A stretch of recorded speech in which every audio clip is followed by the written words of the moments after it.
Este diagrama mudou o nosso comportamento e foi criação de uma das melhores enfermeiras britânicas, Florence Nightingale.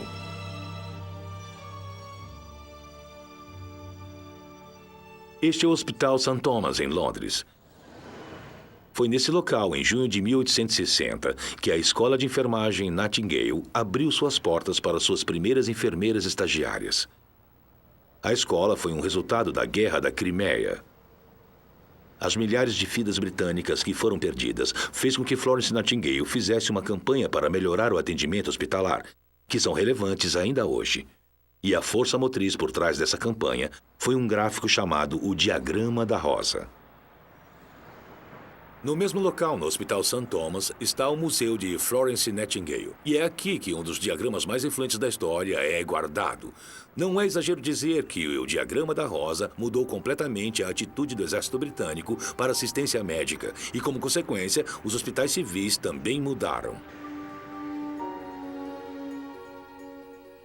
Entre 1854 e 1856, Florence Nightingale cuidou de soldados doentes e feridos no hospital de Scutari, na Turquia, perto do campo de batalha da Crimeia. Após o fim da guerra, ela escreveu um relatório sobre por que tantos soldados tinham morrido. E revelou um fato surpreendente. De 18 mil mortes, 16 mil haviam morrido não de ferimentos em batalha, mas de doenças infecciosas no hospital.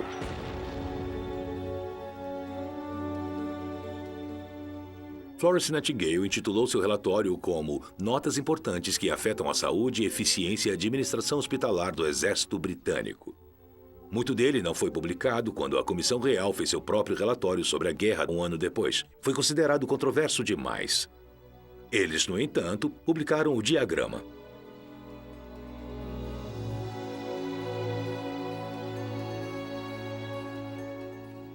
Muitas e muitas palavras, números e dados. Ah, aqui está. O diagrama. Ah, isso é uma vergonha. Está rasgado no meio, mas as cores ainda são muito vibrantes, apesar de ter sido publicado há mais de 150 anos. Está claro que é para chamar a atenção e depois envolver o seu cérebro. Florence Nightingale escreveu que o diagrama deve afetar os olhos, o que não conseguimos transmitir para o público através de palavras. O que impressiona logo no início é essa grande faixa azul aqui. Consegue ver por que é chamado, ambos são chamados o Diagrama da Rosa, porque tem esse efeito circular.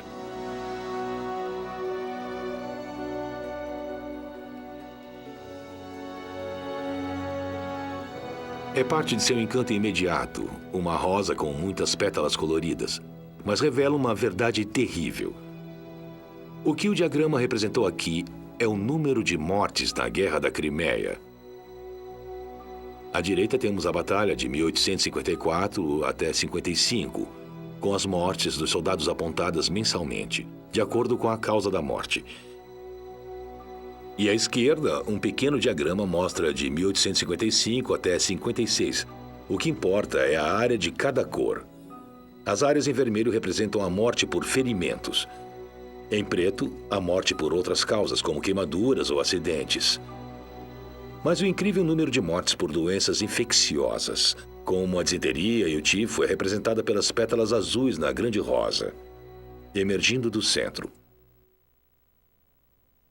O diagrama não fornece o número de mortes, mas as áreas em azul, no entanto, criam uma impressão perturbadora. Com o inverno de 1854, elas ficam cada vez maiores, até que em janeiro de 1855, mais de 2.500 homens morreram em um único mês.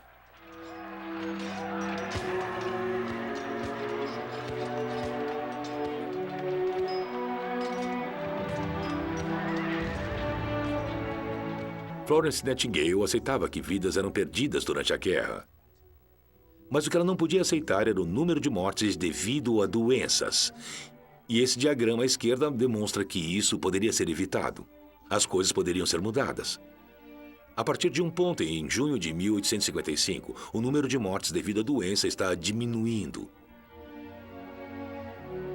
Algo tinha acontecido para dar aos soldados uma melhor chance de sobrevivência, mas a questão era o quê? Este é o primeiro insight do poder do diagrama. Por que as condições dos soldados melhoraram de forma tão drástica? E por que há menos mortes por doença no segundo ano da Guerra da Crimeia?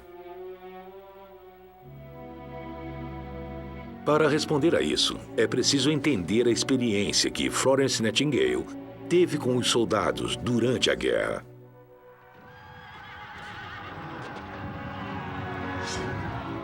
Esta é a maneira convencional de descrever a guerra, em pinturas, não diagramas. A morte no campo de batalha, não em leitos hospitalares. Esta pintura é uma propaganda heróica do exército.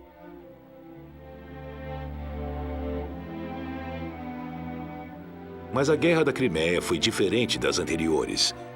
O público ficava sabendo por outras fontes, como os repórteres de jornais, e não gostavam do que ouviam. Apenas alguns meses de conflito e houve uma indignação pública sobre a negligência com as tropas.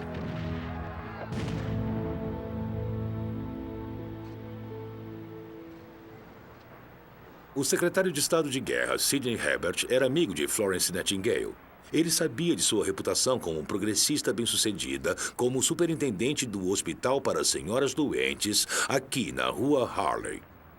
Ele pediu para recrutar uma equipe de enfermeiras para ir à Turquia trabalhar no hospital de Scutari. Florence Nightingale e uma equipe de 38 enfermeiras chegaram a Scutari em novembro de 1854. E quando ela chega lá, encontra um vasto campo de sofrimento e miséria.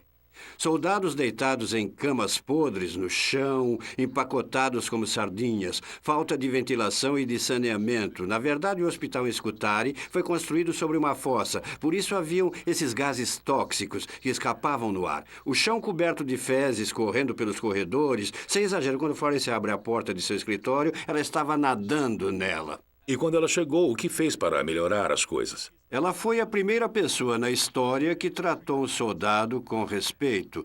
E o que ela fez foi introduzir novos padrões de higiene, que foi muito importante. Começou a lavar a roupa dos soldados adequadamente, com água quente em vez de água fria. E ela também atuou como uma fornecedora não oficial, porque não existiam fornecedores hospitalares apropriados. Ela foi para o mercado de Constantinopla comprá-los. Ela também introduziu novos padrões de dieta para que os soldados recebessem alimento nutritivo adequado.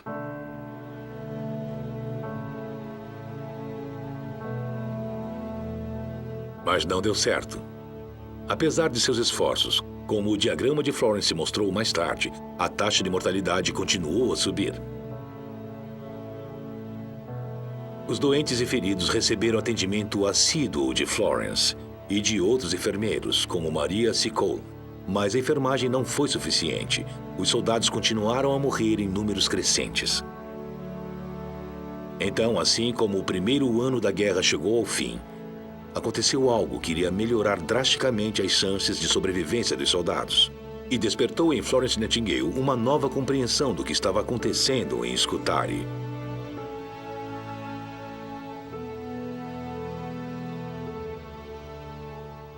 Em 4 de março de 1855, esses homens chegaram.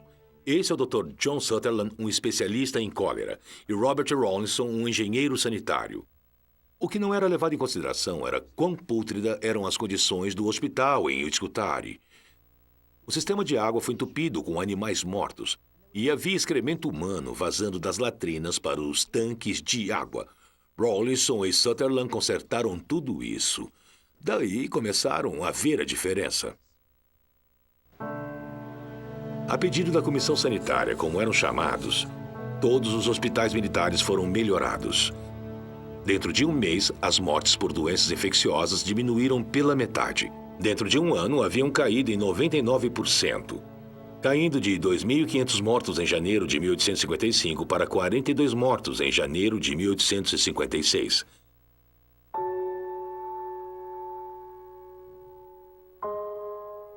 Após o fim da guerra, Florence Nightingale refletiu sobre o que tinha experimentado nos últimos 18 meses. Ela se sentia desesperada com as perdas, 18.000 homens haviam morrido, e ela percebeu que muitos deles poderiam ter sido salvos. O seu desafio era como ela poderia fazer melhorias duradouras em hospitais do exército para que a mesma tragédia nunca mais acontecesse. Mas convencer o governo que precisavam de uma reforma radical, ela sabia que não seria fácil.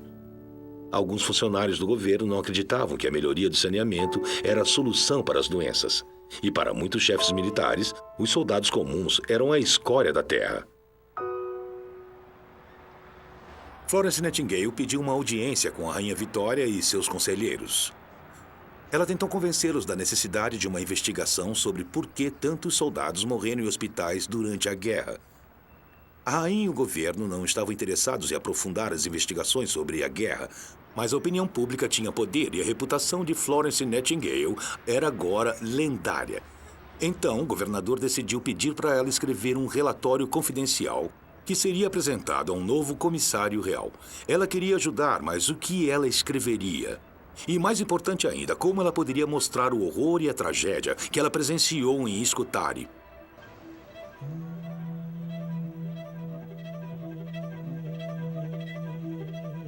O segundo insight para o sucesso do diagrama de Florence Nightingale é o seu desenho. Foi muito original, imediatamente envolvente e muito claro. Mas como ela criou o diagrama? Em meados de 1800, usar gráficos para representar material estatístico foi extremamente inovador. Ele simplesmente apareceu em sua mente. Ou houveram outros gráficos ou imagens que a inspirou?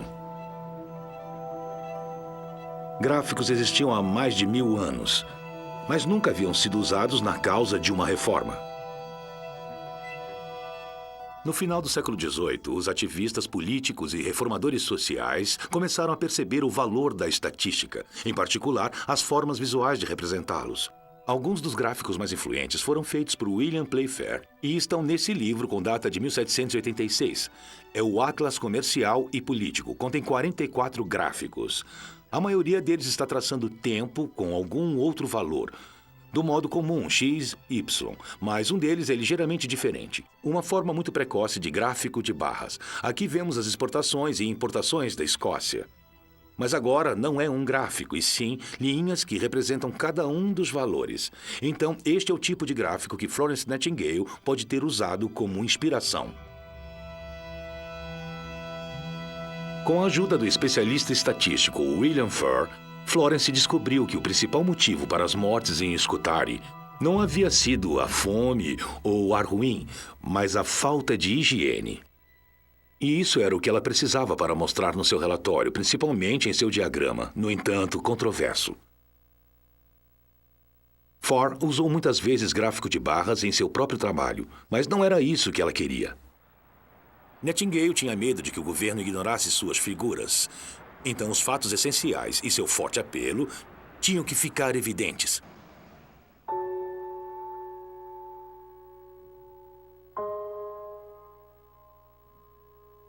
Este diagrama fez exatamente isso. É grande e ousado e cria uma impressão instantânea.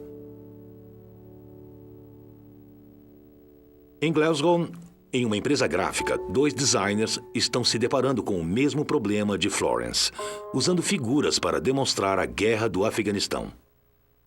O que fizemos foi pegar as informações do primeiro ano em que as mortes ocorreram pela primeira vez em 2002 e compará-las com 2010. O que é interessante sobre os dados que comparamos é que podemos ver que a partir de 2006 até 2010, a quantidade de soldados mortos por fogo inimigo permanece constante e as estatísticas em vermelho para explosões começam a subir drasticamente. Eu sei que parece horrível. Parece que, infelizmente, a espiral vai continuar a crescer. Mas eu estou intrigado se ainda estão atraídos por essa ideia radial. Eu gosto muito do diagrama da Florence Nightingale, quero dizer. Por que não seria melhor usar um gráfico de barras, onde veria ano a ano? Houve uma boa razão pela qual não poderíamos fazer isso, como um gráfico de barras. Neste você consegue condensar esse tipo de informação mais fácil. Pensamos em representar esse gráfico em um gráfico de barras, mas a enorme quantidade de causalidades que tivemos em 2009, a partir de explosões, fez com que o gráfico ultrapassasse a área da página. Acha que esse tipo de diagramas são importantes hoje em dia? Foram usados com apelo de propaganda por Florence Nightingale.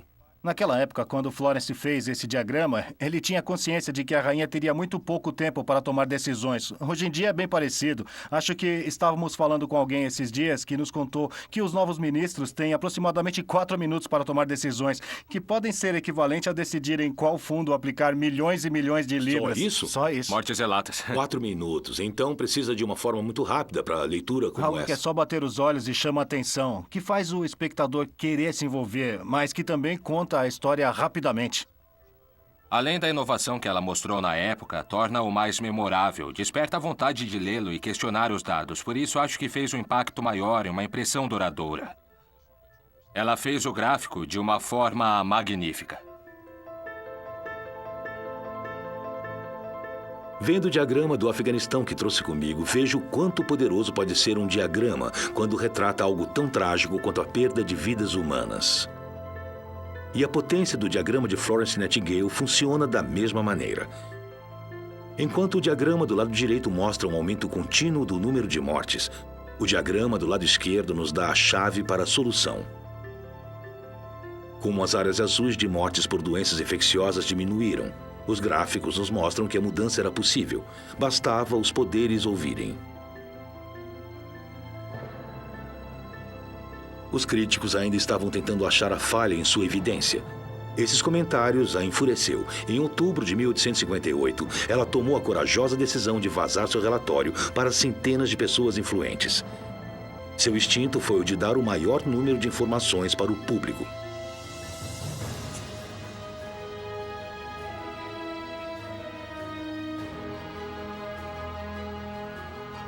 Nightingale, depois de 3 meses atormentando e fazendo petições, conseguiu que o governo britânico aprovasse uma publicação oficial de uma contribuição para a história sanitária do Exército Britânico. Na publicação, ela nomeou os culpados, expôs argumentos e revelou ao público britânico as verdades contidas dentro do Diagrama da Rosa. Que o Exército Britânico deixou seus hospitais militares se tornarem armadilhas de morte. Se tivessem sido mais higiênicos, vidas teriam sido salvas. O insight final do imenso poder do Diagrama da Rosa era de que não se tratava apenas de uma tragédia histórica. Seu objetivo crucial era assinalar que vidas poderiam ser salvas e que a mudança era essencial. Seu diagrama continha uma mensagem de esperança. A mensagem era que poderíamos controlar doenças epidêmicas. Parte do propósito deste gráfico era convencer o público de que o dinheiro gasto em saneamento nas cidades da Grã-Bretanha poderia salvar vidas, particularmente vida de crianças. Naquela época, 50% das crianças urbanas morriam antes dos 5 anos. E quando ela publicou o livro, ela estava fazendo um apelo para este tipo de problema, fundos públicos serem gastos para este tipo de melhoria na Grã-Bretanha. E se eu puder apenas ler o que ela disse aqui, vamos perguntar como foi que nosso nobre exército pereceu no leste. E vamos também entender como centenas de milhões de pessoas que pegaram a peste morreram antes do tempo. Então este não é só um diagrama sobre a Batalha da Crimeia, mas na verdade uma arma numa guerra política muito maior. Acha que os políticos e jornalistas de hoje poderiam aprender alguma coisa com esse diagrama? Acho que sim, porque consegue transmitir uma mensagem de imediato, de uma forma emocional. Acha que seria um exagero dizer que esse diagrama salvou milhões de vidas? Não acho que seria um exagero.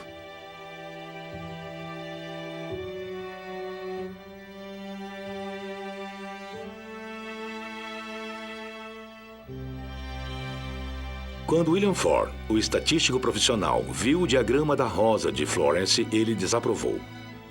Ele achava que as estatísticas deveriam ser secas como poeira. Mas a história comprova que Florence Nightingale teve a ideia certa.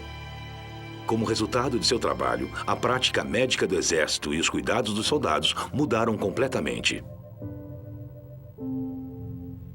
A Comissão Real da Saúde do Exército fez muitas mudanças. Primeiro, eles introduziram um novo departamento de estatística, de modo que no final do século XIX, o Exército Britânico produzia o melhor material de estatística da Europa. Introduziram um novo departamento sanitário, uma reestruturada no departamento médico do Exército. E também garantiram alimentação adequada para os soldados, de modo que eles recebiam alimentação adequada pela primeira vez.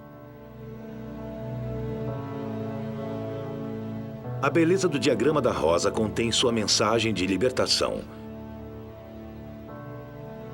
Sua inteligente forma de criação forçou o governo britânico a reconhecer que a prática médica do exército não podia continuar como estava, matando milhares de soldados desnecessariamente. Seu apelo visual impressionante ganhou corações e mentes e pôs em marcha um processo de reforma que mudaria os cuidados médicos para sempre.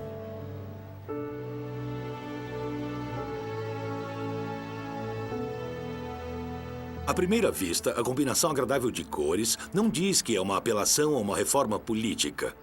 Mas esse foi o seu sucesso. Ela captura a imaginação e depois coloca a mensagem.